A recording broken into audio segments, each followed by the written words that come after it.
आपको क्या लगता है कि इंश्योरेंस को लेके लोग इंडिया में अभी तक इतने अवेयर क्यों नहीं है? इंडियन मार्केट की बात करें, यहाँ पे इंश्योरेंस को एज अ कमोडिटी देखा जाता है। अभी आपने एडवाइजर की बात की, हाँ जी। आप खुद एक ब्रोकर हैं, ठीक है? तो ये क्या डिफरेंस है एक एजेंट में, ब्रोकर में, और ये लेमैन कैसे समझे इस चीज़ को? इंडियन मार्केट में तकरीबन 40 से 50 लाख इंश्योरेंस एजेंट्स हैं। जो एजेंट, एक एडवाइजर जो होता है, ही रिप्रेजेंट्स द इंश्योरेंस कंपनी। वही हम आ जाते हैं ब्रोकर की तरफ। इंश्योरेंस ब्रोकर्स, अगर मैं एक्टिव इंश्योरेंस ब्रोकर्स की बात करूं, तो सिर्फ 500 हैं पूरे हिंदुस्तान में। बस बस। इंडियन इंश्योरेंस मार्केट में और इंटरनेशनल इंश्योरेंस मार्केट में क्या डिफरेंस है बेसिकली इन दोनों में? People are aware. बाहर जो है फाइनेंशियल लिटरेसी बहुत ज़्यादा है। तो जब हम क्लेम्स की बात कर रहे हैं, क्या वो जो क्लॉजेस बनाए जाते हैं, वो टर्म्स एंड कंडीशंस जो छोटे-छोटे लिखे होते हैं, क्या वो इस तरीके से बिल्ड किए जाते हैं कि लोगों को क्लेम करने में मुश्किल हो? नहीं, ऐसा बिल्कुल भी नहीं है। इंश्योरेंस जो है कॉन्ट्रैक्ट है, इंश्योरेंस कंपनी और एक कस्टमर इंश्योर्ड के बीच में।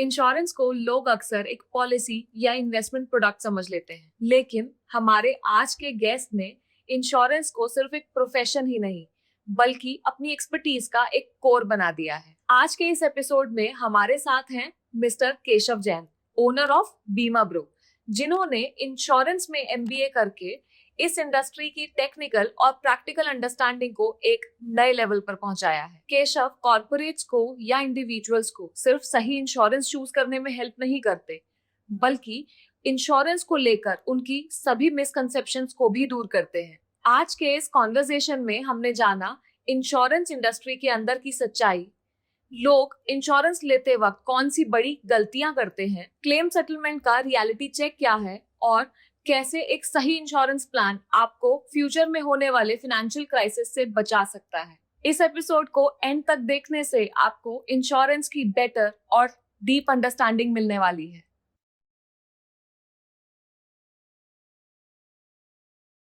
सो केशव, मैंने एक चीज नोटिस करी that you are an MBA in insurance. Right. ये कौन सी कैटेगरी है एमबीए की? Because I have never heard it before. और ये कैसे पहुंचे आप इस कैटेगरी तक? एक्चुअली किसने बताया आपको? जैसे हर इंडियन फैमिली में होता है कि you are forced hmm. Into with career. तो मेरे बड़े भाई हैं Raghav Jain, he did MBA in insurance, and fortunately बोलो अनफॉर्चुनेटली बोलो, he was the gold medalist MBA in insurance. And जब होता है ना कि बड़ा भाई ने एक जर्नी तय की एंड ही गॉट सक्सेसफुल, तो छोटे भाई को भी फोर्सफुली उसी रास्ते चला दिया जाता है। So that was not by choice, but it was something which was forced upon.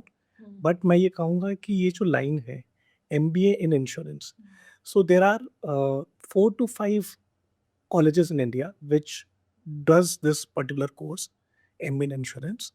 और बहुत ही डिटेल्ड एंड बहुत ही प्रैक्टिकल कोर्स रहता है। Insurance is a very technical subject. Right. तो इंश्योरेंस के टेक्निकल नॉलेज के लिए कोई इंस्टीट्यूट्स इंडिया में बहुत कम है। So I did MBA from Birla institute of management technology, और वहीं से फिर ये जर्नी स्टार्ट हुई। एंड आप देखें, इंडियन इंश्योरेंस मार्केट काफ़ी तेज़ी से एक्सपैंड कर रहा है। खाली 3.5 से 4% का पेनिट्रेशन रेट है इंडिया में। 60 से 70 इंश्योरेंस कंपनीज हैं इंडिया में। अगर मैं आपसे सवाल पूछूं, लेट्स से सिंगापुर में कितनी इंश्योरेंस कंपनीज होंगी आपके according? No idea at all. ये आपने मुझसे इंडिया के बारे में पूछा होता तो शायद मैं फिर भी बता देती। तो आई टेल यू, इंडिया में 60 से 70 इंश्योरेंस कंपनीज हैं। एक छोटी से देश सिंगापुर में, जिसकी आबादी होगी 50 लाख, उसमें इंडिया की डबल इंश्योरेंस कंपनीज हैं, 150 insurance companies. Seriously? Yes. But इतनी कम पॉपुलेशन में इतनी इंश्योरेंस कंपनी सस्टेन कैसे कर रहे हैं ये लोग? बिल्कुल सस्टेन कर रहे हैं, क्योंकि इंश्योरेंस का पेनिट्रेशन है, लोगों में अवेयरनेस है। हम्म। इंडिया का इतना बड़ा मार्केट होते हुए 60 से 70 इंश्योरेंस कंपनीज हैं सिर्फ। अमेरिका की मैं बात करूँ, 5,000 इंश्योरेंस कंपनीज अमेरिका में हैं। व्हाट? यू वोंट बिलीव, 30 से 40 इंश्योरेंस कंपनीज ऐसी हैं जो पेट्स का इंश्योरेंस करती हैं। Dog, I have cat. Heard about this कि पेट्स का भी इंश्योरेंस तो होता ऐसी है। इंश्योरेंस कंपनीज हैं अमेरिका में जो 25 30 40 कंपनीज तो ऐसी हैं जो सिर्फ पेट का इंश्योरेंस करती हैं। सो इंश्योरेंस पेनिट्रेशन के टर्म्स में बहुत ज़्यादा स्कोप है इंडिया में। And I was fortunate unf, starting में मैं फोर्स था, but I was fortunate unf कि मैं इस मार्केट में आ पाया, thanks to my brother, thanks to my father, कि उन्होंने मुझे ये लाइन दी and I could realise the potential. और मैं आपके पॉडकास्ट के ज़रिए जो नेक्स्ट जनरेशन है जो अपना करियर बनाना चाहते हैं, तो I would like to tell them कि 15 से 20% इंश्योरेंस मार्केट ग्रो कर रहा है इंडिया में, एंड इमेंस इसका फ्यूचर है। And if they are looking to make a career, कोई एक अपना नीश बनाना चाहते हैं, MBA इन HR हर कोई कर रहा है, फाइनेंस हर कोई कर रहा है, बट इंश्योरेंस में परसेप्शन बन जाता है कि भाई हमें टेली सेल्स करनी पड़ेगी, हमें बेचना पड़ेगा। ऐसा नहीं है। इंश्योरेंस की मार्केट बहुत ही नीश है, बहुत ही टेक्निकल है, and if you have that particular knowledge, तो स्काई इज द लिमिट। अभी ना आपने एक बात बोली कि इंडिया में अवेयरनेस की थोड़ी सी कमी है। तो आपको क्या लगता है कि इंश्योरेंस को लेके लोग इंडिया में अभी तक इतने अवेयर क्यों नहीं है? सी, इंडियन मार्केट की बात करें, यहाँ पे इंश्योरेंस को एज अ कमोडिटी देखा जाता है। ओके। एग्जाम्पल के तौर पे, गाड़ी या बाइक का जब इंश्योरेंस लेते हैं, सरकार ने third party motor insurance mandatory किया हुआ है, राइट। तब जाके लोग अपने गाड़ियों का इंश्योरेंस कराते हैं। हाँ। बिकॉज दैट इज अ कि भाई चालान आपका कट जाएगा हाँ। अगर आपका इंश्योरेंस नहीं है, डर की वजह से लेते हैं। Correct. Whereas insurance is a risk mitigation tool, कि गाड़ी कल को ठुक जाती है या आपकी गाड़ी से किसी थर्ड पार्टी प्रॉपर्टी या किसी के जान या माल को नुकसान पहुंच जाए, तब insurance is a beautiful risk mitigation tool. तो ये एक बहुत ज़्यादा लैकिंग है हमारे इंडियन मार्केट में, इंडियन पॉपुलेशन में, सबकॉन्शियस में हमारे, कि उस तरह की अवेयरनेस नहीं आ पाती है। यहाँ पे जब सरकार का डंडा आता है तब जाके लोग मतलब लोगों इंश्योरेंस लेते हैं। लोगों को डंडों की आदत है यहाँ यहाँ पे। पे डंडों की आदत है। अच्छा, मैंने ना एक चीज़ और भी नोटिस की है, स्पेशली विद ओल्डर जनरेशन। ऐसा है कि जब इंश्योरेंस की बात आती है ना, तो वो लोग, यस, अगर हम बात करें कि उनकी लाइफ इंश्योरेंस है, टर्म इंश्योरेंस लेने की, तो कई बार मैंने सुना है कि अरे, ये तो मुझे मारना ही चाहते हैं, इस चक्कर में इंश्योरेंस कराने की बात कर रहे हैं। तो उन कभी ये इस अवेयरनेस पे काम होता है कि उनको बताया जाए कि ये कितना ज़रूरी है, और कौन करता है इस अवेयरनेस पे वर्क? सो इसमें मैं थोड़ा सा, मेरा एक डिफर ओपिनियन है। हमने क्या देखा कि कोविड का जो पेंडेमिक आया, वहाँ पे जो हमारे जिनजी है, जो नई जनरेशन है, उनमें एक कॉन्शियसनेस आई कि भाई लाइफ का कोई भरोसा नहीं है।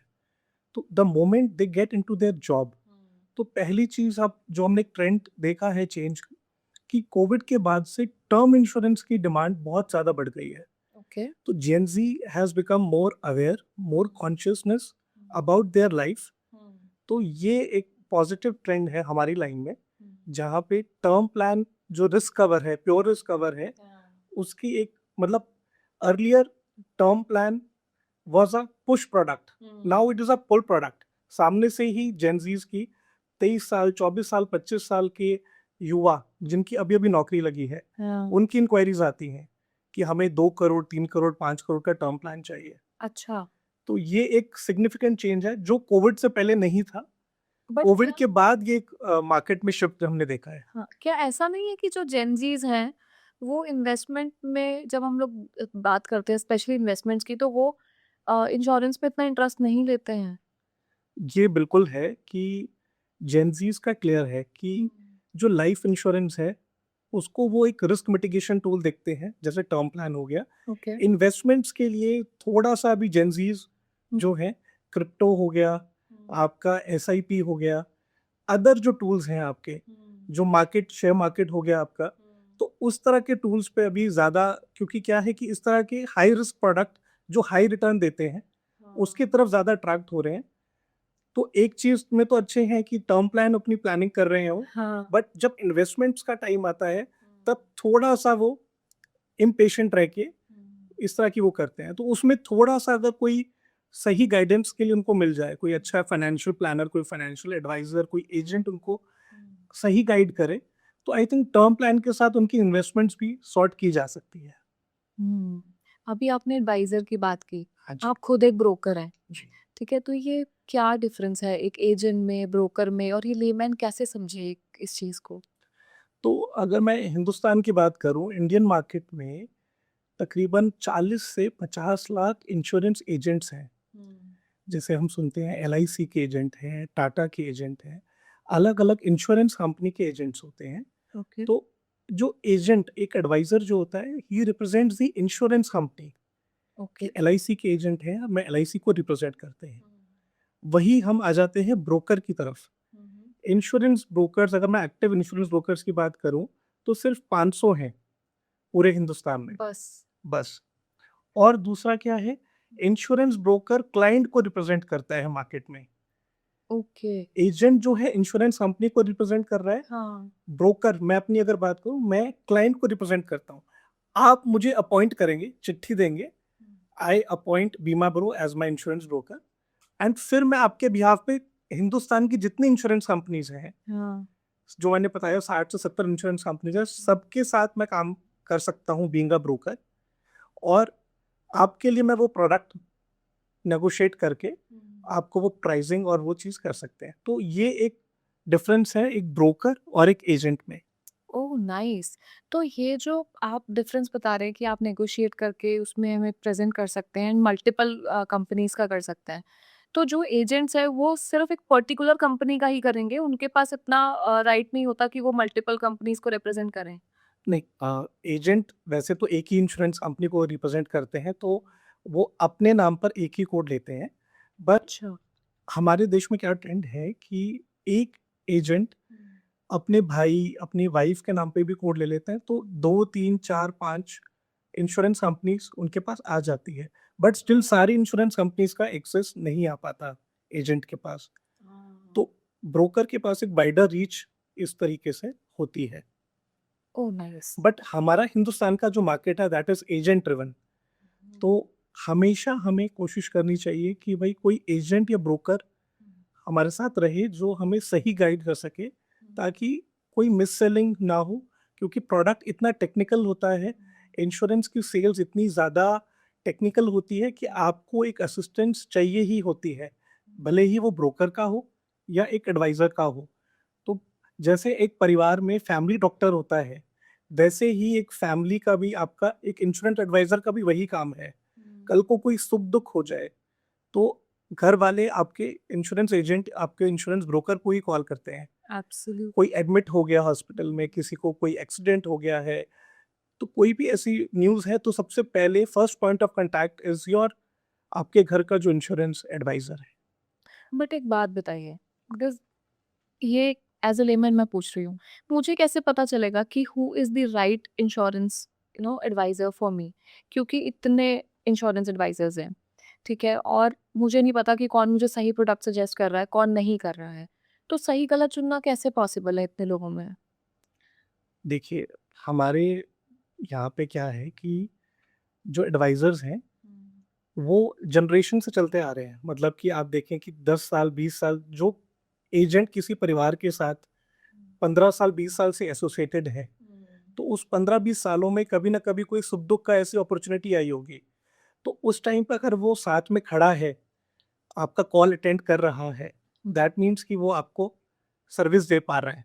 बट ये तो बाद हाँ, में पता चलेगा ना, ज़रूरत के टाइम पर। बिल्कुल, बट जब हम इंश्योरेंस परचेज़ कर रहे हैं, राइट। तब हम सही इंसान से परचेज़ कर तो रहे हैं, नहीं उसमें कर रहे। उसमें मेरा कहना ये है कि हमें उस तरह के एजेंट या उस तरह के एडवाइज़र्स या ब्रोकर्स को देखना चाहिए, जो आपके सर्कल में हो, या जो किसी रेफ़रेंस से कनेक्टेड हो, या किसी आपके फ्रेंड या फैमिली में किसी का क्लेम सेटल हुआ है, या किसी का अच्छा एक्सपीरियंस है, जिनके पास एक्सपर्टीज़ हो, अच्छी टीम हो, अच्छा सेटअप हो, हाँ। अच्छा तजुर्बा हो, तो उनको आप लीजिए।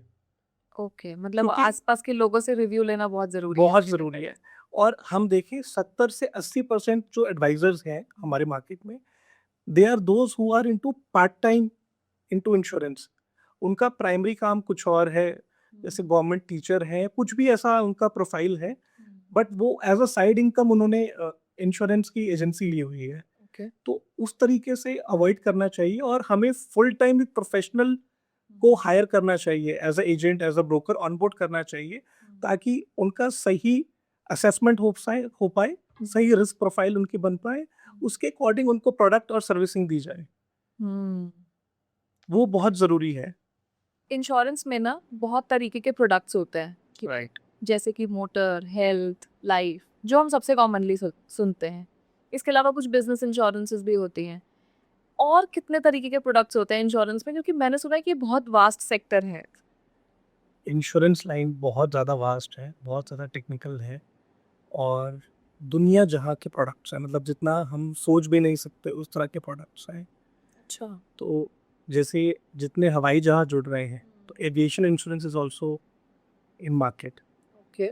जितने हमारे भेड़ पशु हैं, केटल्स हैं, cattle insurance is also there, उनका भी इंश्योरेंस होता है। जो हम घर में पेट्स पालते हैं, उनका इंश्योरेंस भी होता है। हम फ़ोन पे अपना यूज़ करते हैं, व्हाट्सएप, पेटीएम, तो कल को कोई फ्रॉड हो जाए हमारे साथ, कितने साइबर फ्रॉड चल रहे हैं। तो cyber insurance is a product जिसकी पिछले 3-4 साल में इतनी डिमांड आई है। क्या है ये साइबर इंश्योरेंस? सो साइबर इंश्योरेंस आपका जिस फ़ोन हो गया, क्रेडिट कार्ड, डेबिट कार्ड हो गया, इस तरह के जो भी आपके रिस्क आ जाते हैं, जिसमें कोई फ्रॉडलेंट ट्रांज़ैक्शन हो जाए, उसको आपको कवर करता है। ये प्रोडक्ट पहले नहीं था, बट जिस तरह से मार्केट और जिस तरह से चीज़ें बदल रही हैं, इवॉल्व कर रही हैं, इंश्योरेंस सेक्टर भी उस तरीके से इवॉल्व कर रहा है। और नॉट ओनली साइबर इंश्योरेंस, जो आपने भी बात की, मोटर इंश्योरेंस, हेल्थ इंश्योरेंस, वो भी इवॉल्व कर रहा है। एग्जाम्पल के तौर पे हेल्थ इंश्योरेंस की मैं अगर बात करूँ, तो आजकल इंश्योरेंस आपने प्रमोट कर रही है कि आप फिट रहें, हेल्दी रहें। सो उन्होंने क्या किया, आपको एक ऐप दे दी जहाँ पर आप जितना स्टेप्स चलेंगे, जितना आप हेल्दी लिविंग करेंगे, वो पूरा ट्रैक करेंगे आपको। एंड साल के एंड में जब आपका रिन्यूअल आएगा, तो अगर आपने एक पर्टिकुलर हेल्दी लाइफस्टाइल मेंटेन किया है, उस ऐप में ट्रैक हो जाएगा, तो आपको 10 से 20% रिन्यूअल पे डिस्काउंट मिलेगा। ओके। तो ये टेक्नोलॉजी जो है, एआई जो है, वो सारी चीज़ें भी इंश्योरेंस में इनकॉर्पोरेट हो रही है। सिमिलरली मोटर इंश्योरेंस की अगर मैं बात करूँ, तो हम लोग देखते हैं कि कुछ लोग इंश्योरेंस तो कराते हैं मोटर का, पर उनकी गाड़ी खड़ी रहती है, चलती नहीं है। तो उसका क्या समाधान आया? पे एज यू ड्राइव। मतलब जितने किलोमीटर आप गाड़ी चलाएंगे, उसी हिसाब से आपका प्रीमियम चार्ज किया जाएगा। ओके, तो ये तो ये बहुत अच्छा अपडेट है। जी, तो इस तरह की इनोवेशंस इंश्योरेंस मार्केट में आ रही हैं। तो cyber is a new product, but at the same time the older products, the traditional products are also getting revamped as per the today's needs.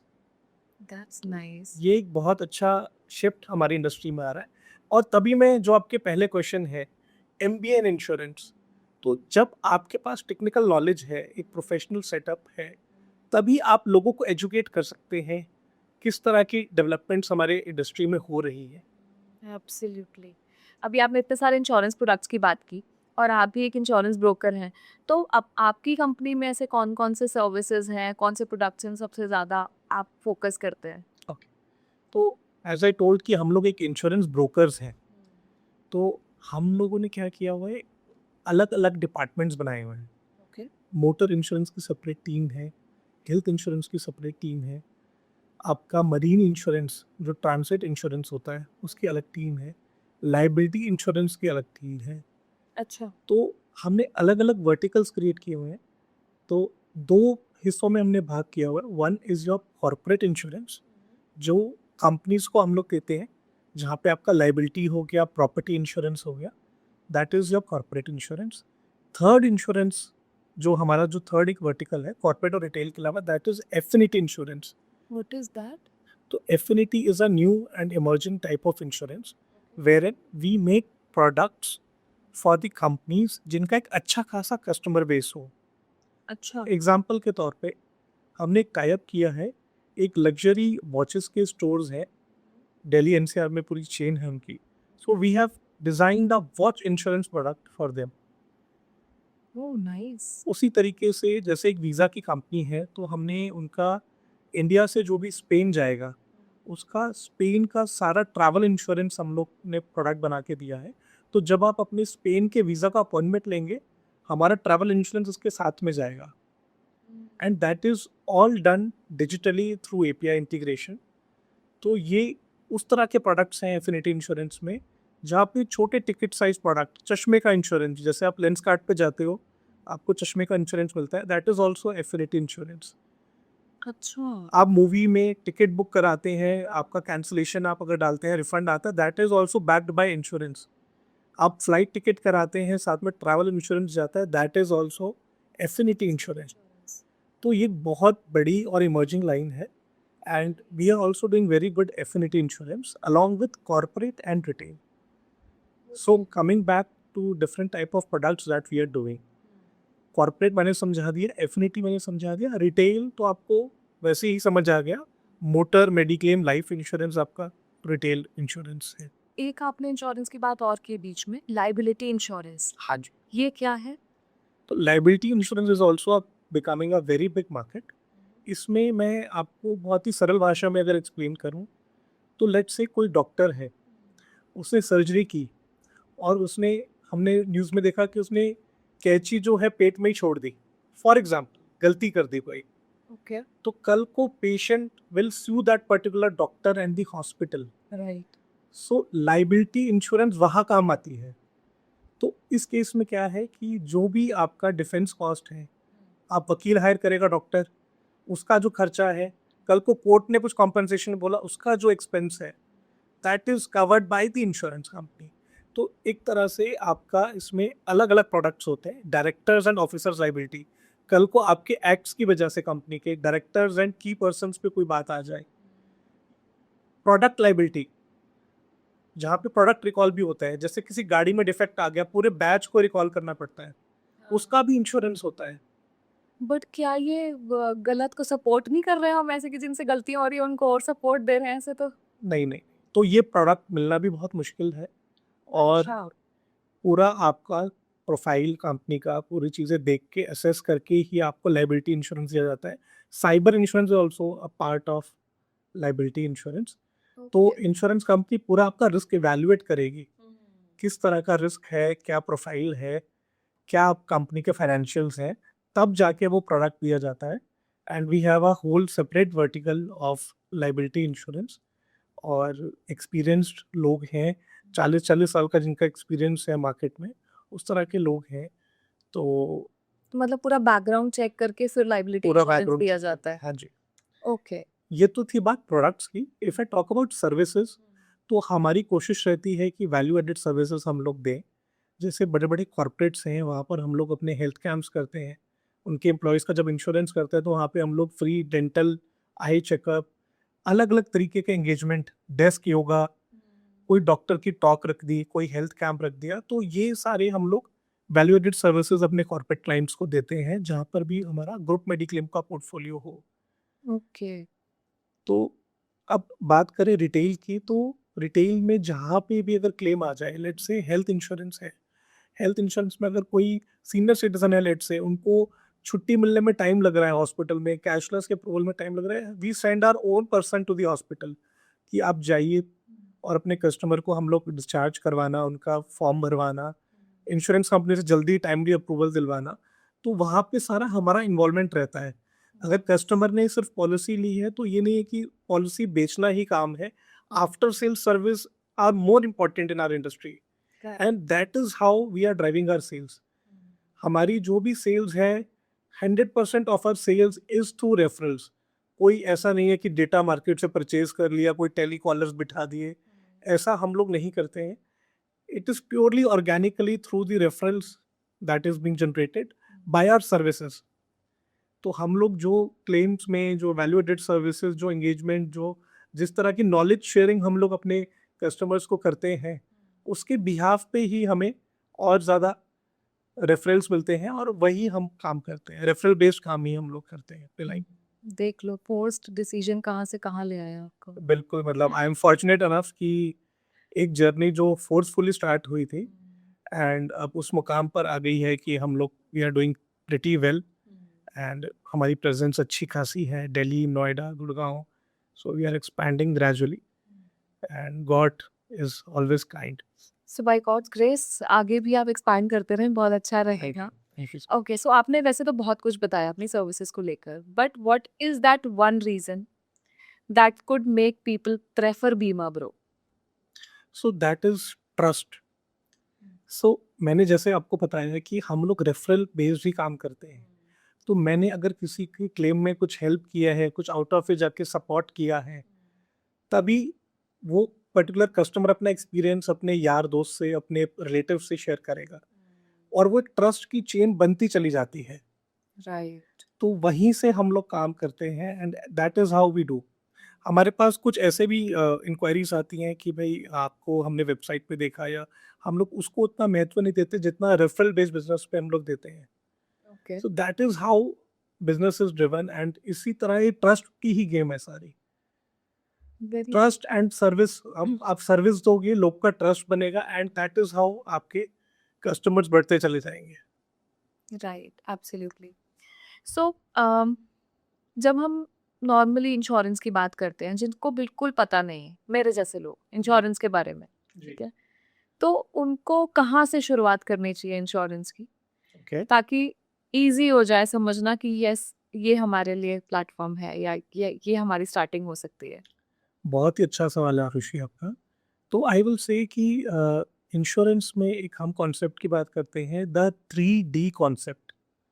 Okay. 3D है जो आपको, अगर आपने कभी इंश्योरेंस नहीं लिया, इन 3D से आपको शुरुआत करना चाहिए। पहला डी है डेथ। डेथ का जो है रिस्क कवर आपका होना चाहिए, सबसे प्राइमरी चीज़ है, जिसके लिए जो टूल बना है that is term plan. Okay. First and foremost you should have a term plan. दूसरा जो डी है, जो दूसरा रिस्क है, दैट इज डिसेबिलिटी। तो अगर कोई आदमी डिसेबल हो जाता है, तो वो तो डेथ से भी बदतर है, कि काम करने लायक भी न रहे और आप जिंदा भी रहे। करेक्ट। तो उसको, उस तरह के रिस्क को कवर करती है आपकी पर्सनल एक्सीडेंटल पॉलिसीज, पीए पॉलिसी जिनको हम कहते हैं। Okay. And the third D is disease, बीमारी। उसको कवर करता है हेल्थ इंश्योरेंस। तो अगर किसी ने कोई इंश्योरेंस नहीं परचेज किया, देन फर्स्ट एंड फॉरमोस्ट मेरा यही सलाह रहती है कि पहले अपने तीनों डीज आप चेक कर लीजिए, उनको आप ले लीजिए। एक टर्म प्लान, एक डिसेंट सा एक्सीडेंटल पॉलिसी, और हेल्थ इंश्योरेंस। तो आप एक ठीक ठाक प्रोटेक्शन की लेयर आपके पास एक आ जाएगी, और देन आप फिर आगे कुछ प्लान कर सकते हैं। सो फाइनली आज पहली बार मेरा ये कॉन्सेप्ट क्लियर हुआ है कि ये शुरुआत होती कैसे है। मुझे तो समझ में, कोई कहता है हेल्थ इंश्योरेंस ले लो, कोई कहता है टर्म प्लान ले लो, कोई ये कोई एक और प्लान ले लो, and it all goes like हवा में जाता है मेरे लिए तो सब कुछ में। नहीं, सो that is So- why I told कि इंश्योरेंस एक बहुत ही टेक्निकल और बहुत समझने वाली चीज़ है। It is a risk mitigation tool, और बहुत ही सिस्टमैटिक वे से हमें करना चाहिए। Even if I am talking about term plan, तो वो भी ऐसे ही नहीं है कि आपने कहा कि 5 करोड़ 10 करोड़ का ले लें। तो उसका भी एक साइंटिफिक फार्मूला है। आपकी पहले वैल्यू निकाली जाएगी, human life value, we call it HLV। आपकी क्या फाइनेंशियल्स हैं, आपकी क्या अर्निंग्स है, आपकी उस सारी फाइनेंशियल्स को देखते हुए, आपकी लाइबिलिटीज़ को देखते हुए असेस किया जाता है कि क्या ह्यूमन लाइफ वैल्यू है, तब आपको टर्म प्लान मिलता है। Alright. प्लस आपका इसमें 2 तरह की अंडरराइटिंग होती है। एक फाइनेंशियल अंडरराइटिंग, जहाँ पे आपके इनकम को देखा जाता है कि आप एलिजिबल हो कि नहीं 2 करोड़ 5 करोड़ 10 करोड़ के टर्म प्लान के लिए। और दूसरा आपका मेडिकल अंडरराइटिंग होता है, आप फिट एंड फाइन हो कि नहीं। लेट्स से किसी को अगर स्टंट लगा है, तो उनको टर्म प्लान नहीं मिलेगा, या मतलब बहुत ही कंडीशनल टर्म प्लान मिलेगा। तो it is always set when you are young, you are fit, you are healthy, and आपने इनकम ग्रुप में आ गए हो, एंटर कर गए हो, that is the right time to buy term plan. आप उस टाइम पे हेल्दी भी हो, आपका टर्म प्लान सस्ता भी होगा क्योंकि एज भी छोटा है। तो that is the perfect time, आपको तब स्टार्ट करना चाहिए ये सब। तो आपके अकॉर्डिंग हमें किस एज से स्टार्ट कर देना चाहिए टर्म प्लान लेना? सी, टर्म प्लान के लिए सबसे primary and foremost condition is one should have an income proof. आप जब इनकम बैंड में आ गए, वेदर इनटू बिजनेस और इनटू जॉब, तो उसके तुरंत बाद ही आपको लेना चाहिए। अच्छा, तो चाहे कोई 18 साल की एज में कमाना स्टार्ट करे, चाहे 24 में, तो they should buy then and there. Then and there, ठीक है, अभी आपने ना एक बात की थी कॉर्पोरेट इंश्योरेंस की, राइट। ठीक है, तो कॉर्पोरेट इंश्योरेंस में जितना मैं समझती हूँ ऐसे भी कुछ प्रोडक्ट्स होते हैं जिसमें जितने भी उनके एम्प्लॉयज़ हैं कॉर्पोरेट्स के, वो अपने एम्प्लॉयज़ का इंश्योरेंस करवाते हैं। तो जब उनका इंश्योरेंस करवाया जाता है तो क्या उन एम्प्लॉयज को अलग से भी कोई इंश्योरेंस लेने की जरूरत है या उनका काम उसी से हो जाता है? Very good question again. See, इसमें क्या है कि कॉर्पोरेट जब पॉलिसी आप लेते हैं, आप कहीं काम कर रहे हैं, किसी रेप्यूटेड एमएनसी में काम कर रहे हैं, आपका ठीक-ठाक 5 लाख का लेट्स से हेल्थ इंश्योरेंस है, but still I will recommend कि आपको लेना चाहिए। इसका रीज़न है कि ऐसा तो नहीं है आप उम्र भर उसी कंपनी में जॉब करेंगे, पहली चीज़। राइट। तो लेट्स से आपने 10-12 साल वहाँ काम कर लिया और आपने जॉब छोड़ के दूसरी कंपनी में आ गए। उस कंपनी की एचआर पॉलिसी आप एम्प्लॉइज़ को हेल्थ इंश्योरेंस नहीं देती है। तो एक तो आप बिना कवर के रह गए और 10-12 साल मान के चलें आपको उस टाइम पे डिसाइड करना है कि मुझे अब हेल्थ इंश्योरेंस अपना अलग से लेना है क्योंकि मेरी कंपनी नहीं दे रही है। तो तब तक बीमारियाँ और आ जाएँ, आपकी दवाइयाँ शुरू हो जाएँ, तो तब हेल्थ इंश्योरेंस नहीं मिलेगा। तो इंश्योरेंस कंपनी क्या बोलती है, when you are fit and fine, when you are healthy, तब तक आप अपना हेल्थ इंश्योरेंस 5 करोड़, 10 करोड़, 50 करोड़ का भी ले सकते हो। द मोमेंट बीमारियाँ आ गई, तब इंश्योरेंस नहीं मिलेगा। तो कल को कोई ऐसी क्रिटिकल इलनेस आ गई कि जिसकी वजह से उनको जॉब छोड़नी पड़ जाए किसी कॉर्पोरेट में, तो he is without a cover, job भी छूट गई और जॉब के बाद इंश्योरेंस भी नहीं मिला। ओके। जब हम हेल्थ इंश्योरेंस की बात करते हैं तो 3 सबसे कॉमन मिस्टेक क्या है जो लोग करते हैं हेल्थ इंश्योरेंस लेने से पहले? सबसे पहली कॉमन मिस्टेक है कि आपकी पॉलिसी चल रही है एंड कहीं से कोई फ़ोन आया, आजकल डेटा लीकेज इतना हो रहा है कि आपके पास फ़ोन आया कि भाई आपका जो रिन्यूअल चल रहा है, कि आपका लेट्स से रिन्यूअल प्रीमियम 25,000 का है, आपने 1,000-2,000 बचाने के चक्कर में पॉलिसी पोर्ट कर ली। वो आजकल बहुत कॉमन मिस्टेक लोग कर रहे हैं। अच्छा। पॉलिसी को ए कंपनी से बी कंपनी में लेके जा रहे हैं विदाउट प्रायर नॉलेज। उसका उसकी क्या इश्यूज़ क्या आते हैं, प्रॉब्लम्स क्या आते हैं कि जब आप पोर्ट करते हो पॉलिसी को, आपको पुरानी सभी बीमारियों का, सारी चीज़ों का ब्यौरा इंश्योरेंस कंपनी को देना पड़ता है। जो नई कंपनी है, उसके लिए तो एक नया कस्टमर ही है वो। राइट। और अगर एक बार मैंने आपका इंश्योरेंस एक्सेप्ट कर लिया, तो लाइफ टाइम मुझे वो रिन्यू करना है पॉलिसी उस इंश्योरेंस कंपनी को।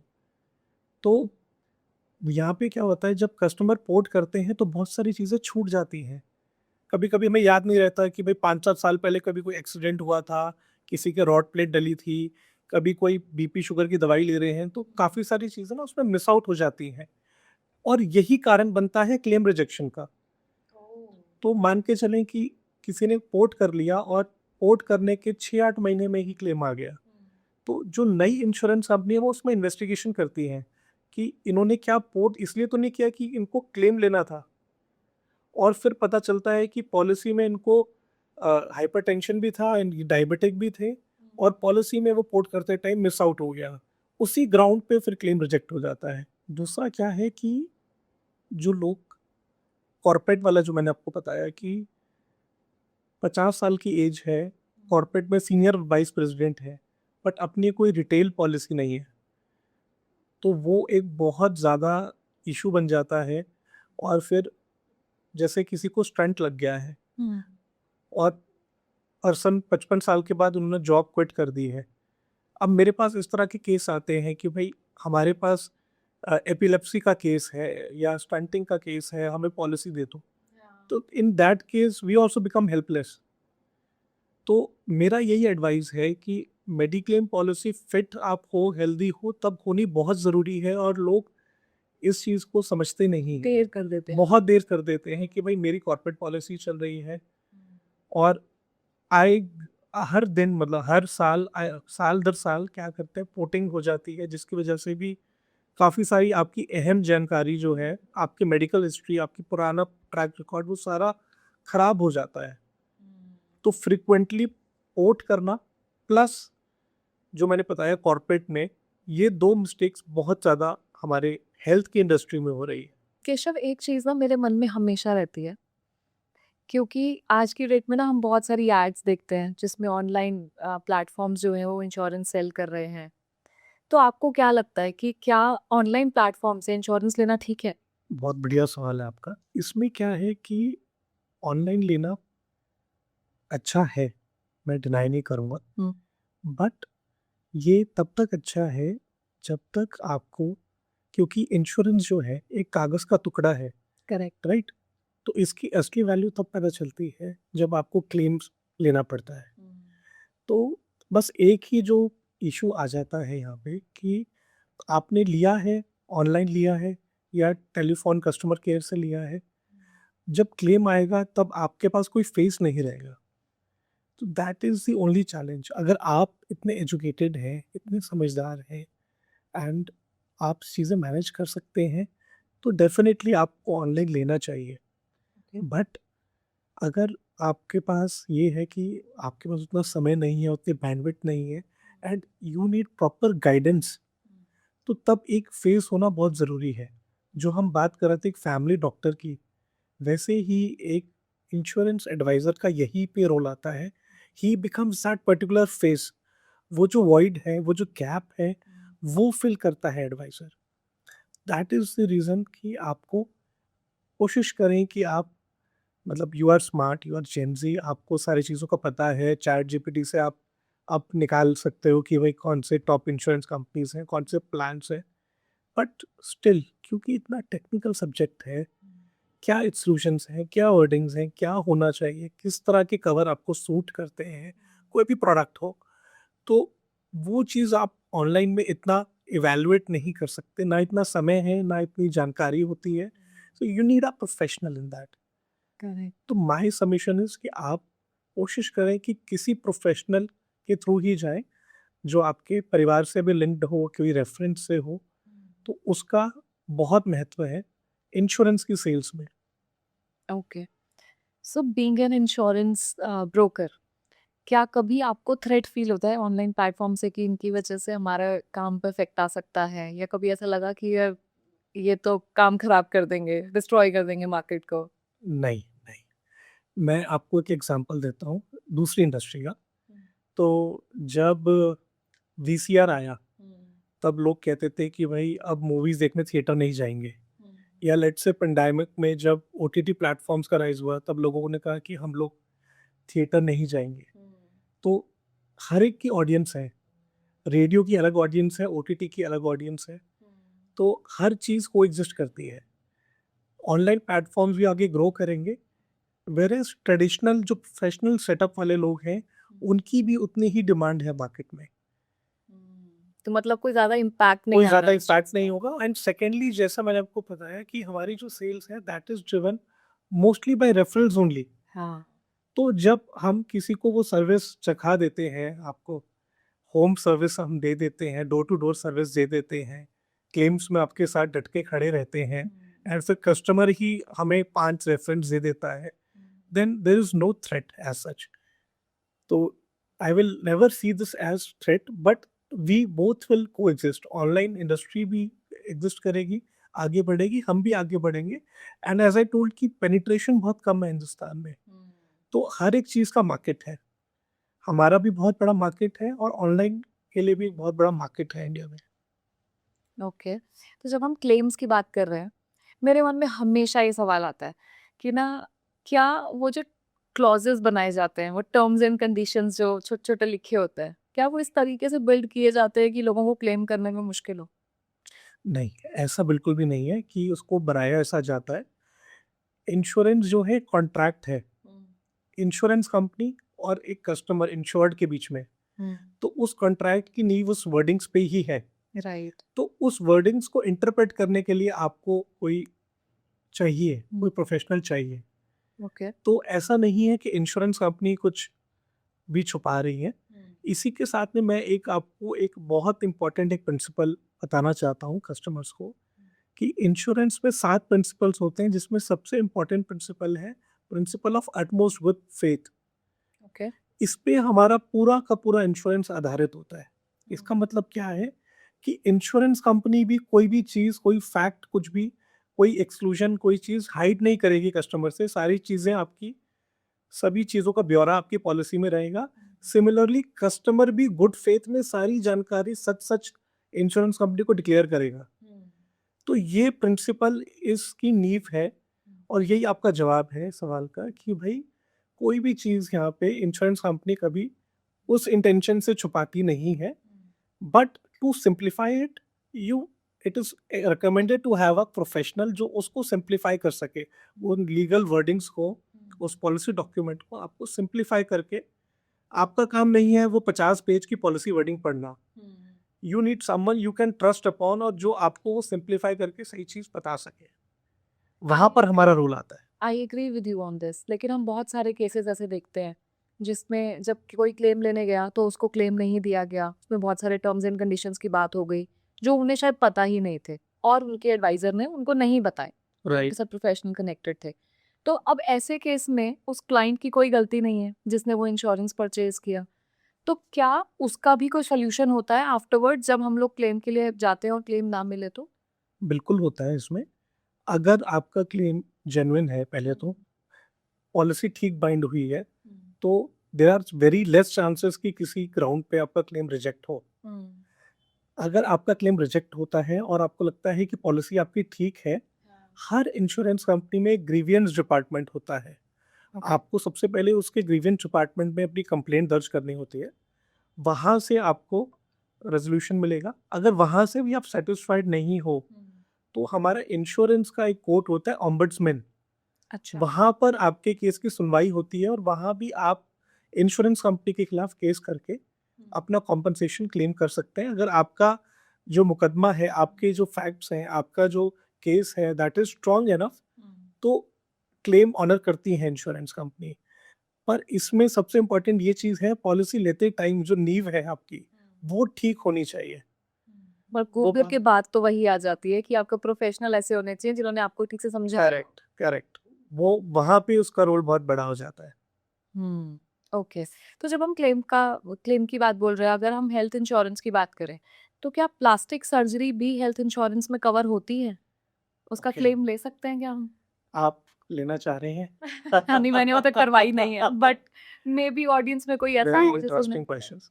सो इसके दो पहलू हैं। पहला, अगर जो हम देखते हैं बॉलीवुड सेलिब्रिटीज कराते हैं, नोज जॉब हो गया, इस तरह की आपकी कॉस्मेटिक सर्जरीज हो गई, तो if it is done for beautification, अपनी जॉ लाइन करेक्ट करने के लिए कराते हैं, किसी भी ब्यूटिफिकेशन के लिए कराते हैं, that is not covered, it is under exclusion, ये एक्सक्लूडेड रहता है। बट लेट से कोई व्यक्ति जल गया है, there are burns and it is medically necessary कि वो प्लास्टिक सर्जरी होके ही ठीक होगा, उस केस में आपका कवर किया जाएगा। आप अच्छा। फर्क समझ गए? अगर वो मेडिकली नेसेसरी है उस पे करने का, then plastic surgery is covered, but if it is for beautification purpose, then it is not covered. Okay. Actually क्या है ना कि इंडिया में अब प्लास्टिक सर्जरी का ट्रेंड बहुत ज़्यादा आता जा रहा है, may be due to Bollywood, may be due to any any particular reasons, because और भी बहुत सारी कंट्रीज में हम देखते हैं कि प्लास्टिक सर्जरी करवाई जाती है। तो अब ऐसे में अगर ब्यूटिफिकेशन पे हमें कोई इंश्योरेंस नहीं मिल रहा है, कोई क्लेम नहीं मिल रहा है, तो क्या ये एक तरीके का मतलब ऐसा नहीं है कि हम लोग क्योंकि हम जा तो मेडिकल प्रोसीजर के लिए ही रहे हैं, right, so isn't it wrong कि हम लोग इस चीज़ को फेस कर रहे हैं? तो इसमें क्या है ना कि बेसिक ही ठीक करना जरूरी है अवेयरनेस के लेवल पे, कि health insurance is for the disease, कोई बीमारी हो, ब्यूटिफिकेशन इज नॉट अ बीमारी। तो अगर कोई बीमारी होगी, if there is any disease, कोई चीज डायग्नोज होती है और उस डायग्नोज के आधार पे कोई एक्टिव लाइन ऑफ ट्रीटमेंट बनता है, तभी क्लेम मिलेगा। अब ऐसे भी हम क्लेम रिजेक्टेड देखते हैं जहाँ पे लोग 2 दिन एडमिट होके सारे टेस्ट करा के छुट्टी लेके आ जाते हैं, पर कुछ निकलता नहीं है, वो क्लेम भी रिजेक्ट हो जाते हैं। लोग कहते हैं हमारा क्लेम क्यों रिजेक्ट हो गया? तो हम यही समझाते हैं कि आपकी कोई डायग्नोसिस ही नहीं बनी, आप गए, आप बुखार में गए, आपका एडमिट होना बनता नहीं था उसमें, आप जस्ट गए, टेस्ट कराए और वापस आ गए। तो diagnosis and based on that diagnosis active line of treatment होना जरूरी है मेडिक्लेम में आपको क्लेम मिलने के लिए। और दूसरा, जो रिस्क है, जो इंश्योरेंस है, that is for uncertain event. अगर आप कोई अनसर्टेन इवेंट है, बीमारी आ गई, कोई रोग ऐसा आ गया, तब आपका इंश्योरेंस काम में आता है। ब्यूटिफिकेशन का आप जो कह रहे हैं, वो तो आपको पता है, कॉन्शियसली आप करा रहे हैं, it is not an uncertain event, it is not a disease. Right. तो ये चीज बहुत इंपॉर्टेंट है समझना कि ब्यूटिफिकेशन या इस तरह की चीजों को इंश्योरेंस प्रमोट नहीं करता है। नहीं तो फिर हर व्यक्ति जिसको करना है वो पॉलिसी लेकर अपना वो कर लेगा, इंश्योरेंस कंपनीज नहीं चल पाएंगी ऐसे। बट जब हम सर्टेन इवेंट्स की बात अनसर्टेन या सर्टेन इवेंट्स की बात कर रहे हैं तो सर्टेन इवेंट्स में एक और भी चीज़ आती है विच इज़ प्रेगनेंसी। राइट। ठीक है, उस टाइम पर जैसे जो लड़की है मतलब जो फीमेल है उन्हें एडमिट होना पड़ता है डिलीवरी के टाइम हॉस्पिटल में, तो क्या वो भी फिर क्लेम में नहीं आता क्योंकि ये भी तो सर्टेन इवेंट है, एक अनसर्टेन नहीं है? बहुत अच्छा सवाल है आपका। तो जनरली आपका pregnancy since it is a certain event वो कवर्ड नहीं होता पॉलिसीज़ में। Oh! Pregnancy is excluded in general. अच्छा। बट अब इस तरह के प्रोडक्ट्स आ गए हैं मार्केट में जो आपको प्रेगनेंसी भी कवर करके देगा, आईवीएफ ट्रीटमेंट भी कवर करके देगा, बच्चों को जो इनिशियल ईयर्स में वैक्सीनेशन लगती है, वैक्सीनेशन के चार्जेस भी कवर करेगा। तो ऐसी अब स्पेशलाइज्ड मार्केट की डिमांड को देखते हुए पॉलिसीज ऐसी डिज़ाइन हो रही है जो मैटरनिटी इंश्योरेंस आजकल बहुत ट्रेंड में है, अच्छा। क्योंकि कॉस्ट ऑफ ट्रीटमेंट बहुत हाई हो गया है, weather it is IVF, weather it is delivery expenses तो बहुत ज़्यादा है। एक स्टैंडर्ड हॉस्पिटल के 1.5 से 2 लाख के पैकेजेस होते हैं डिलीवरी के। राइट। तो अब ये प्लान्स आने लग गए हैं। अदरवाइज अगर एक आपकी नॉर्मल मेडिक्लेम पॉलिसी है उसमें मैटरनिटी नहीं कवर होता। ओके। ये लोगों को ध्यान रखना चाहिए इंश्योरेंस लेने के टाइम। बिल्कुल। अच्छा, एक चीज़ ना मैंने और नोटिस की थी कि कई बार ऐसा होता है कि जब हॉस्पिटल वाले देखते हैं कि उन लोगों ने इंश्योरेंस ले रखी है, पेशेंट की इंश्योरेंस है पूरी, तो वो ओवर बिल कर देते हैं हमेशा। जो एक्चुअल में होना चाहिए उससे कहीं ज़्यादा होता है बिल। तो आपको लगता है कि ये सच है स्टेटमेंट या नहीं? मतलब ये पार्शियली सही है स्टेटमेंट। ओके। और इंश्योरेंस की क्लेम्स की बात करें, हुँ। इसमें 4 पार्टीज़ आ जाती हैं। अच्छा। एक इंश्योरेंस कंपनी, हुँ। एक जो कस्टमर है, आपका पेशेंट है, एक आपका हॉस्पिटल हुँ। और चौथी पार्टी जो होती है that is TPA, third party administrator, okay. जो क्लेम प्रोसेस करते हैं, which is a bridge between hospital and insurance company. अच्छा। तो तो इसमें क्या रहता है, इंश्योरेंस कंपनी के पास जब भी रिक्वेस्ट आती है क्लेम की, हुँ। जब भी डिस्चार्ज होता है तो दे असेस द बिल, पूरा चेक करते हैं हुँ। और हर रोज़ एक ही हॉस्पिटल से काफ़ी बिल्स आते हैं। अच्छा। तो इंश्योरेंस कंपनी में भी डॉक्टर्स बैठे होते हैं, प्रोफेशनल्स बैठे होते हैं और जो थर्ड पार्टी एडमिनिस्ट्रेटर्स होते हैं, उनका यही काम होता है चेक करना कि ओवर बिलिंग हुई है या नहीं हुई है। अगर कोई गलत प्रैक्टिस में भी आ जाता है, आपने हाल-फिलहाल में सुना होगा कि कुछ हॉस्पिटल्स डी-पैनल हो जाते हैं इंश्योरेंस कंपनी से। तो इंश्योरेंस कंपनी हॉस्पिटल से कैशलेस का अपना कॉन्ट्रैक्ट ही खत्म कर देती है। और फॉर दैट मैटर कुछ इंश्योरेंस कंपनी हॉस्पिटल्स को ही ब्लैकलिस्ट कर देती हैं जो ओवर बिलिंग करते हैं, गलत प्रैक्टिस करते हैं। अच्छा। बट स्टिल फिर भी लीकेजेस होते हैं। There are few hospitals that still do it. ये तब तक है जब तक इंश्योरेंस कंपनी के पकड़ में नहीं आता है। ओके, मतलब तो इस पे काम चल इस रहा पे है। काम चलता रहता है और इंश्योरेंस कंपनी जब आइडेंटिफाई कर लेती है कि देयर इज ओवर बिलिंग, हुँ। तो उस पे उस तरीके का करेक्टिव मेजर या तो अपना कैशलेस पैनलमेंट अपना हटा देते हैं या फिर उसको कंप्लीटली ब्लैकलिस्ट कर देते हैं।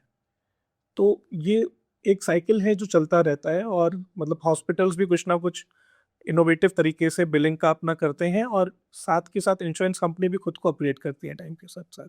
Okay, it's basically like a loop hole, अगर कोई पकड़ ले तो उस केस में करेक्ट, वो एडवांटेज ले सकते हैं। करेक्ट। ओके। सो अभी ऐसा कोई game changer product insurance industry में जो आपको लगता है कि आगे बहुत अच्छा प्रूव होने वाला है?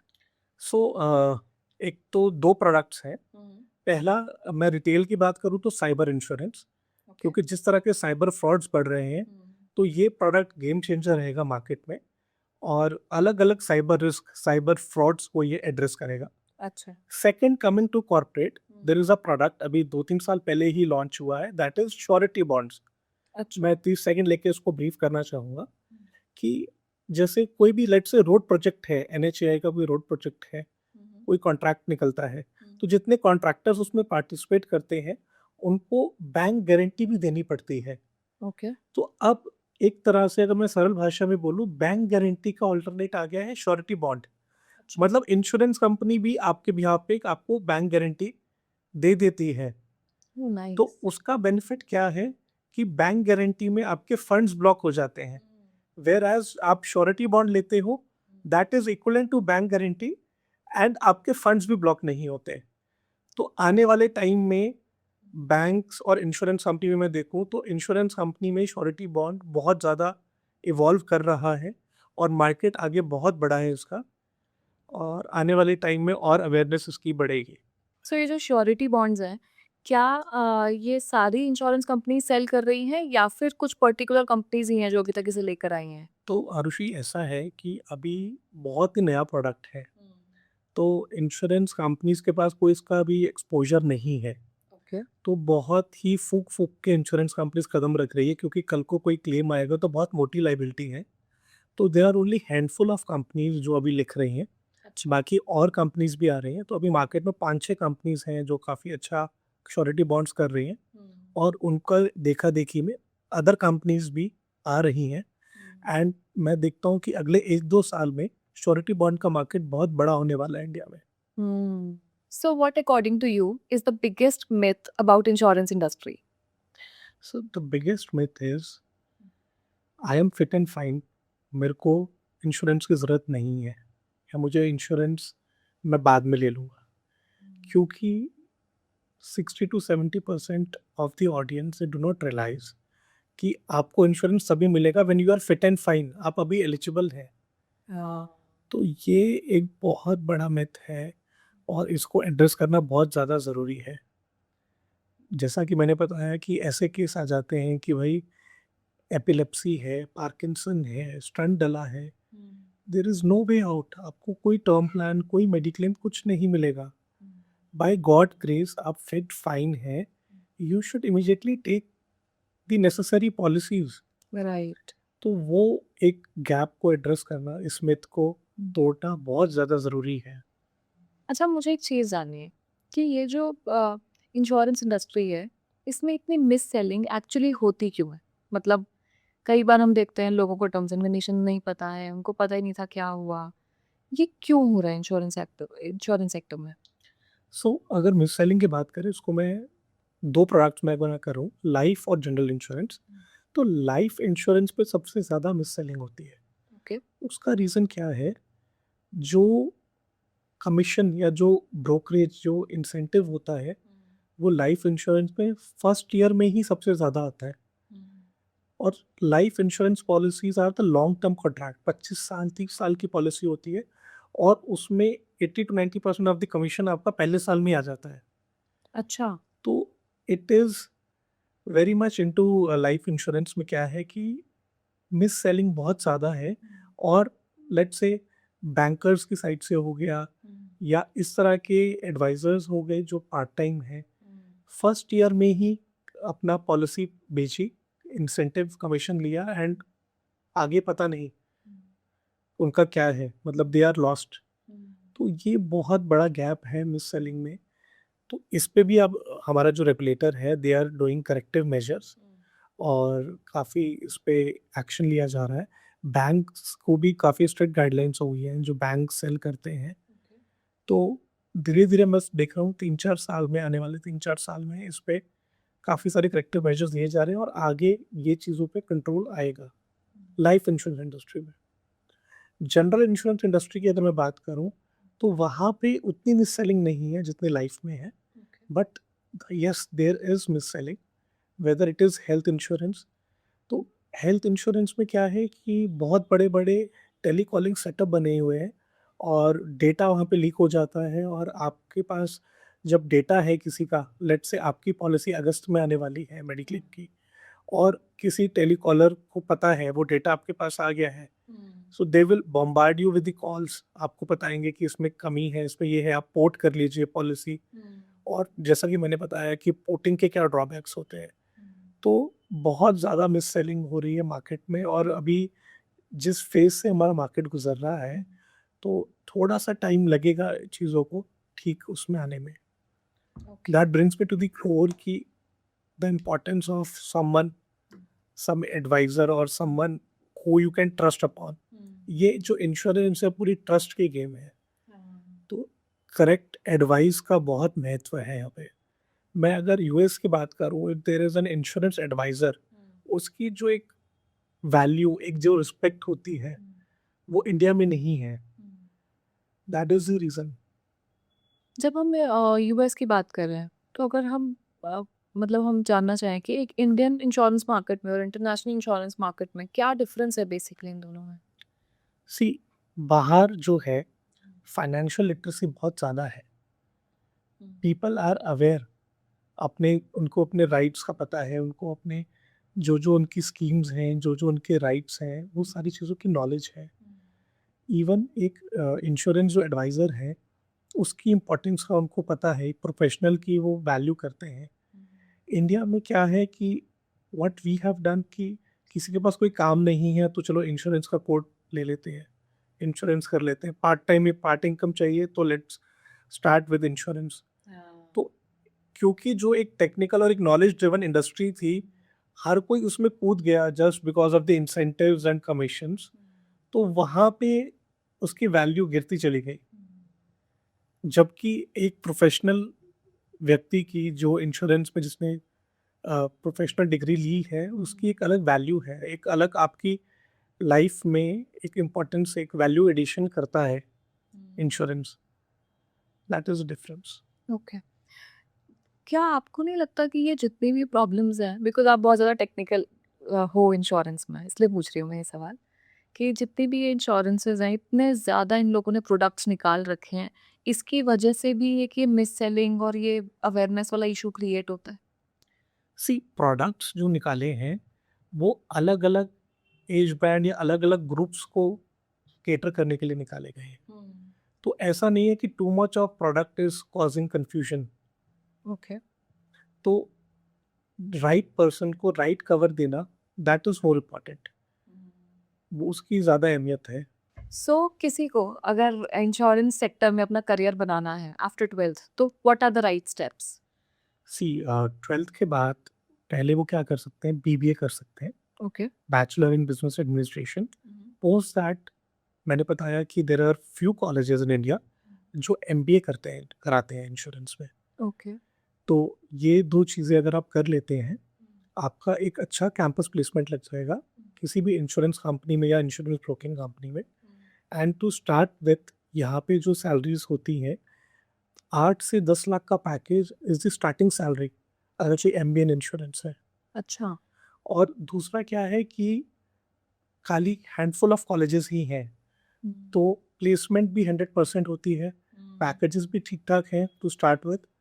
तो मेरा रिकमेंडेशन ये रहेगा कि आप MBA इन इंश्योरेंस करें और साथ में insurance institute of India and national insurance academy से आप अपना एसोसिएट फेलोशिप आप कर सकते हैं इंश्योरेंस की। That works as an additional degree जो अच्छा। आपकी वैल्यू बढ़ाता है।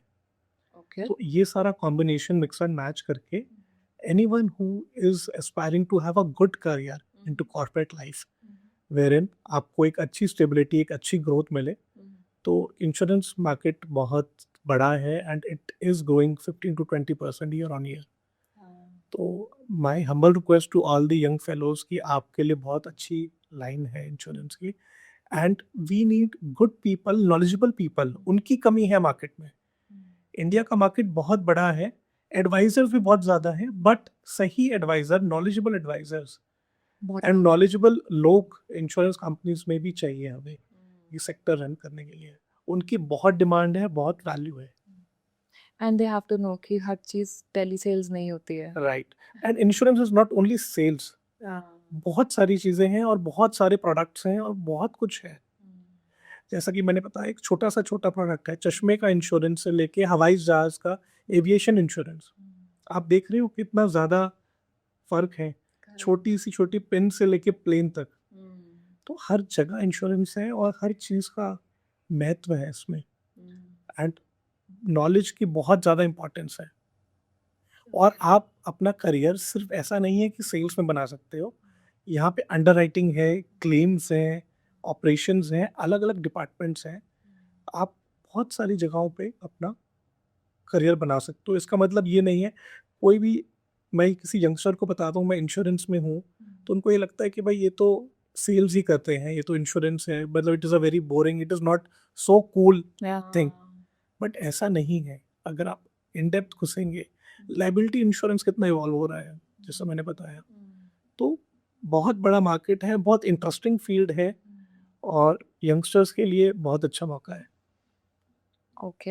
अच्छा, अगर वो एमबीए इन इंश्योरेंस करते हैं, क्या उसके बाद भी उन्हें कोई एग्ज़ाम वगैरह उसके अलावा एक्स्ट्रा देना पड़ता है, या फिर MBA in insurance is the enough degree to continue the career? MBA in insurance can get you a very good job in an insurance company, एक decent जॉब आपको मिल जाएगी और 2-3 साल आपको काम करके एक आपको पता लग जाएगा कि डायरेक्शन मिल जाएगी कि आपका कहाँ पे इंटरेस्ट और बढ़ रहा है।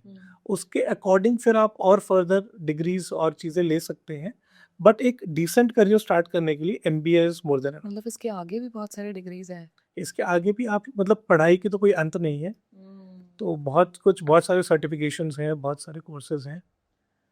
अच्छा, एक सवाल मेरा बीच में रह गया, मैं पूछना चाहती थी पर भूल गई थी, कि हेल्थ इंश्योरेंस में जब हम लोग कभी हॉस्पिटल में एडमिट होते हैं, तो क्या कभी ऐसा होता है कि इंश्योरेंस के बाद भी हमें ट्रीटमेंट के दौरान पैसे खुद देने पड़े हैं अपनी पॉकेट से? Very good question. तो इसमें क्या रहता है, जब आप एडमिट हुए हैं, तो आपने वहाँ पे दिखा दिया कि आपकी इंश्योरेंस पॉलिसी है, राइट। बट क्या रहता है कि एडमिट करते टाइम हॉस्पिटल एक सिक्योरिटी लेता है, डिपेंडिंग ऑन किस क्लास का हॉस्पिटल है। तो 10, 20, 25,000 रुपये वो मांगते हैं एज अ सिक्योरिटी डिपॉजिट कि कल को आपका क्लेम डिनाई हो गया, आपका अप्रूवल नहीं आया, तो कुछ उनको वो चाहिए होती है, गारंटी चाहिए होती है हॉस्पिटल को। अच्छा। ऐसा नहीं है कि आपसे सारा पैसा मांग लेंगे या 50% ऑफ द क्लेम अमाउंट मांग लेंगे, बट एक मिनिमम सिक्योरिटी देनी पड़ती है which is negotiable. Okay. Let's say अगर हॉस्पिटल ने आपको एडमिट करते टाइम 50,000 रुपये मांगे हैं, तो आप बातचीत करके कि अपना उसमें इनिशियल अप्रूवल दिखा के कि मेरा इनिशियल क्लेम अप्रूव्ड है और मेरी इतनी 15 लाख, 20 लाख, 50 लाख की पॉलिसी चल रही है, तो आप उसको 10-15,000 रुपये ला के सिक्योरिटी अमाउंट को आप करवा सकते हैं। This is very subjective question and it depends from hospital to hospital, but एक डिपॉजिट, सिक्योरिटी डिपॉजिट आपको देना पड़ता है। जब आपका फाइनल अप्रूवल, फाइनल डिस्चार्ज के टाइम आता है, तब वो आपका सिक्योरिटी रिफंड कर दिया जाता है आपको। अच्छा। वो एक हॉस्पिटल आपसे लेता है इन ट्रस्ट कि भाई कल को कोई प्रॉब्लम ना आ जाए आपके क्लेम में, तो वो एक बेयर मिनिमम 20-25,000 रुपये इन जनरल लेता है। So we are towards the end of this podcast. Right. तो जाते हुए एक ऐसी एडवाइस जो आपको लगता है कि इंश्योरेंस सेक्टर की सबके पास होनी चाहिए, वो क्या होगी? सो एंड में मैं यही कहूँगा कि आप सही पॉलिसी लें, उसके लिए सही समय पे लें और सही जगह से लें। अगर आपने ये 2 चीज़ें ठीक कर ली, सही टाइम पे और सही आदमी के थ्रू ले ली, तो आप इंश्योरेंस में कभी धोखा नहीं खाएँगे। परफेक्ट। बहुत मज़ा आया आपसे बातें करके। Same here Arushi. कैसा लगा आज आपको पॉडकास्ट पर? सो मेरा पहला पॉडकास्ट था ये और बहुत ही अच्छा लगा। आपने बहुत सपोर्ट किया एंड बहुत ही अच्छे क्वेश्चंस आपने ड्राफ्ट किए, वेल रिसर्च करके। आई थिंक बहुत जनरल क्वेश्चन और जो आजकल लोगों को एक अवेयरनेस जो देनी है, उस हिसाब से आपने किए and the way you conducted, आपका पूरा सेटअप काबिले तारीफ़ है and I would really want कि आप बहुत तरक्की करें, आगे बढ़ें और बड़े-बड़े गेस्ट आपके पास आएँ। Thank you. बड़े-बड़े गेस्ट तो अभी भी आ रहे हैं। Thank you so much, so nice of you. चलिए, आई होप हम लोग बहुत जल्दी एक और पॉडकास्ट करेंगे डेफिनिटली, एंड व्यूअर्स को ये बहुत पसंद आने वाला है। Definitely. Thank you so much for thank you coming. So much Arushi, pleasure talking to you. Same here. Thank you.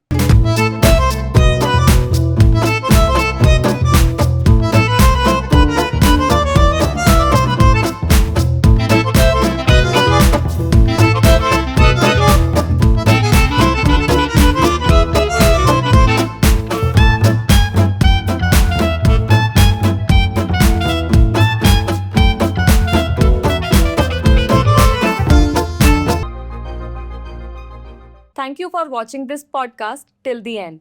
अगर आप चाहते हैं कि हम ऐसे ही और भी गेस्ट आप तक लाते रहें और इंडस्ट्री के और इनसाइट्स भी आप तक शेयर करें, तो हमारे चैनल पॉडकास्ट विद आशी को अभी सब्सक्राइब करें और हमारी वीडियोस को शेयर करें। हमारे दूसरे चैनल आरुषि विद क्लिप्स को भी आप सब्सक्राइब कर लीजिए ताकि इन पॉडकास्ट के छोटे छोटे क्लिप्स आप वहां पर देख सकें।